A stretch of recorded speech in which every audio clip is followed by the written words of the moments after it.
Découpés en 14 morceaux et éparpillés dans des sacs poubelles dans différents endroits sur une île paradisiaque, voici l'histoire d'Edwin. Edwin Arrieta Arteaga est un chirurgien plastique colombien âgé de 44 ans au moment des faits. Il exerce sa profession entre le Chili et la Colombie.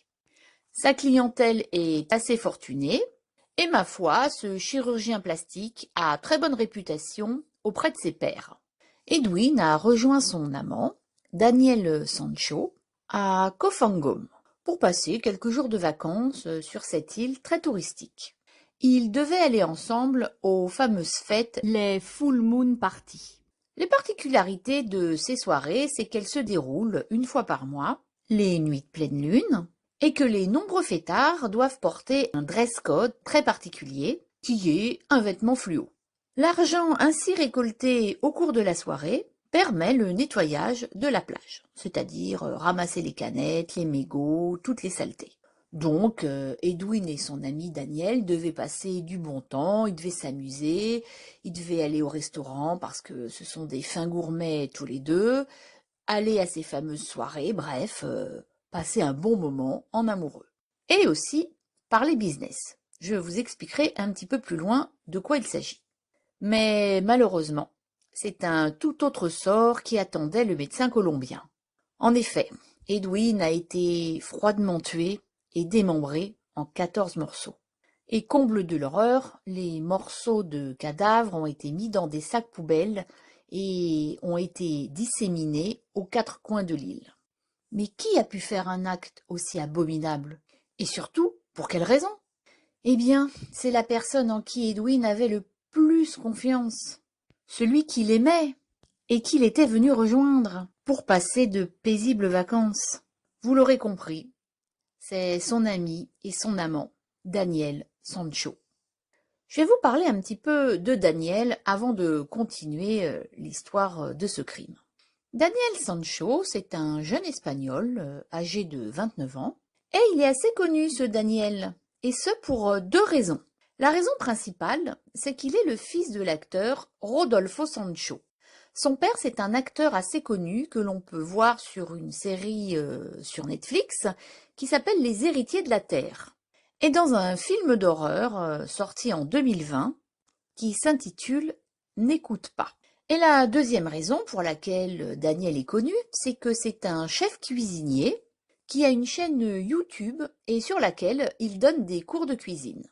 Daniel, il est grand, blond avec des cheveux longs, bien musclé, très sportif, dans le style surfeur, et on va dire considéré comme un bel homme.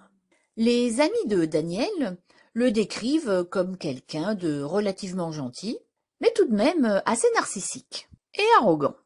Il paraît que Daniel n'aime pas être contrarié. Il a l'habitude de faire, en fait, un petit peu ce qu'il veut. Donc, avant de revenir sur le meurtre d'Edwin, je vais vous parler un petit peu de la relation qu'entretenaient ces 2 hommes. Ils se sont rencontrés d'une façon très simple grâce à Insta. Ils ont commencé à s'envoyer des messages, à discuter en ligne, et puis ensuite ils se sont envoyés des photos de plus en plus intimes et ont décidé finalement de se rencontrer pour de vrai. Lorsqu'ils se sont vus pour la première fois, ça a tout de suite matché et ils sont devenus amants très rapidement. Ils avaient comme passion commune la gastronomie et les voyages. On peut dire que la bonne chère, c'était leur passion commune. Je vous rappelle que Daniel est chef cuisinier et à ce propos, Edwin avait prêté 10 000 euros à Daniel pour l'aider à lancer sa carrière dans l'hôtellerie. Je crois que c'était ouvrir un restaurant en Espagne. Donc c'était un projet commun qu'ils avaient ensemble. Après avoir passé quelques jours ensemble, Daniel est inquiet parce que son ami a disparu.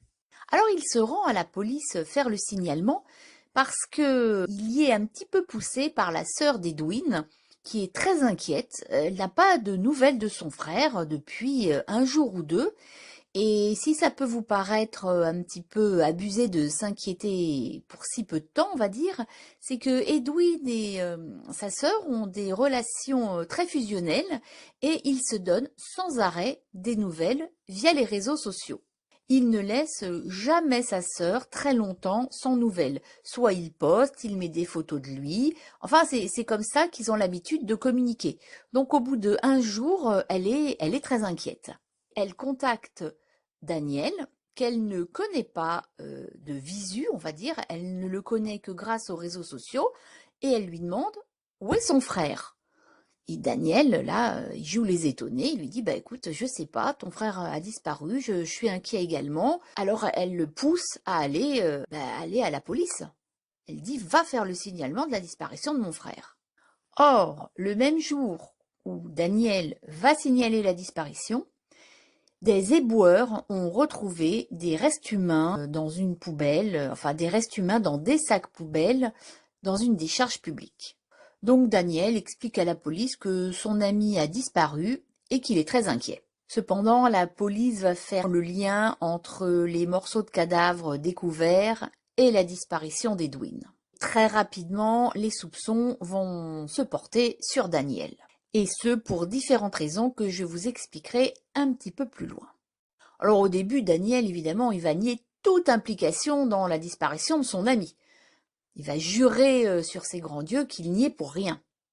Bon, au bout de quelques temps, il va avouer, mais il va quand même donner pas mal de fil à retordre parce qu'il va donner plein de versions différentes qui vont mettre à mal les enquêteurs. Daniel, c'est quand même pas un tueur professionnel et parmi ces nombreuses versions, il y en a deux qui vont retenir l'attention de la police. Voilà, il explique qu'à plusieurs reprises, il a essayé de rompre avec Edwin parce que il n'était pas homosexuel, il avait une petite amie et que Daniel aurait préféré faire sa vie avec cette petite copine.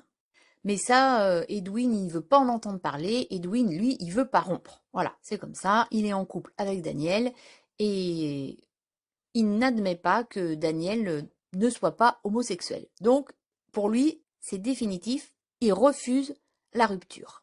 Et Daniel explique qu'il a réessayé de reparler de rupture avec Edwin dans la chambre d'hôtel et que à ce moment-là, Edwin lui a dit, bah écoute, si tu romps, moi j'ai des photos intimes de nous que je publierai sur les réseaux sociaux.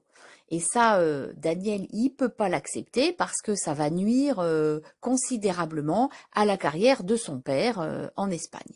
Foudrage, il donne un violent coup de poing à Edwin qui s'effondre et en tombant, sa tête va heurter le rebord de la baignoire. Et voilà, il explique qu'il est mort comme ça. Dans une autre version que la police n'a pas retenue parce que invérifiable, Edwin aurait abusé sexuellement son amant. Alors Daniel, après foudrage, pris de colère et de dégoût, lui donne un coup de poing, la tête heurte la baignoire et il meurt sur le coup. Donc Daniel lui dit que c'est un accident. Dans ces deux versions, quand il a réalisé que Edwin était mort, pris de panique, eh bien, il va chercher à faire disparaître le corps. Et là, écoutez, il a l'idée de le découper en 14 parties, de mettre les morceaux dans des sacs poubelles, ainsi que dans un sac de voyage. Il avoue au policier qu'il a mis environ 3 heures à découper le corps de son amant. Et puis, pris d'une frénésie de nettoyage, il nettoie la baignoire, il nettoie la salle de bain avec des produits spéciaux, de l'eau de javel, des éponges.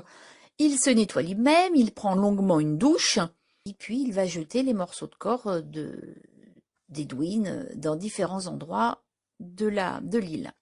Et puis après, tranquillement, il va aller avec 2 amis, 2 copines, terminer la nuit à la Full Monty Party. Voilà, ça ce sont les versions, les 2 versions qu'ont retenues la police. Mais je vous dis la deuxième comme elle est invérifiable, ils ont retenu la première version. Donc la police, elle croit pas du tout à un acte de rage et de colère. Pour les enquêteurs, c'est un acte prémédité. Parce que on voit Daniel, grâce aux vidéosurveillances de l'île, faire les achats d'une éponge, de l'eau de javel, d'une scie, d'un couteau, des sacs poubelles. Il avait tout prévu, quoi, en fait. Il a acheté, et puis il savait qu'il allait se débarrasser du corps. Et comble de l'ironie, si je peux dire ça comme ça, quand Daniel, il a fait ses achats et qu'il a mis les morceaux de son ami dans les sacs poubelles, eh bien, eh bien, il a laissé à l'intérieur des sacs poubelles le ticket de caisse prouvant qu'il avait fait les achats. Vous y croyez ça? Non mais voilà, donc c'est vraiment signé Daniel, il peut pas nier.